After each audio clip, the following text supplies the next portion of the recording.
রাতে এঁটো জুটা বাসন রেখে দেওয়া নিয়ে মানুষের মধ্যে নানা কথা প্রচলিত আছে, তবে সহি হাদিসে সরাসরি রাতে জুটা বাসন রেখে দিলে অমুক ক্ষতি হবে এমন কথা পাওয়া যায় না। তবে রাসূল সাল্লাল্লাহু আলাইহি সাল্লাম খাদ্য ও পানি ঢেকে রাখার নিষেধাজ্ঞা দিয়েছেন। তিনি বলেছেন, পাত্রগুলো ঢেকে রাখো এবং পানির মটকাগুলো পানির পাত্র বেঁধে রাখো, কেননা বছরে একটি এমন রাত আসে, মহামারী নেমে আসে, যে খোলা পাত্রের উপর দিয়ে তা যায়, তাতে এর কিছু না কিছু প্রবেশ করে।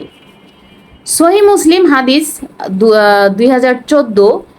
এক কারণে রাতে খাবার বা বাসন পরিষ্কার করে রাখা এবং খাবার ঢেকে রাখার উত্তম একটি পরিচ্ছন্নতার জন্য ভালো, তবে রাতে জুটা বাসন থাকলে অবশ্যই অমঙ্গল বা দারিদ্রতা আসে। এ ধরনের কথা সহি হাদিস দ্বারা প্রমাণিত নয়। ইসলাম পরিচ্ছন্নতাকে গুরুত্ব দিয়েছেন।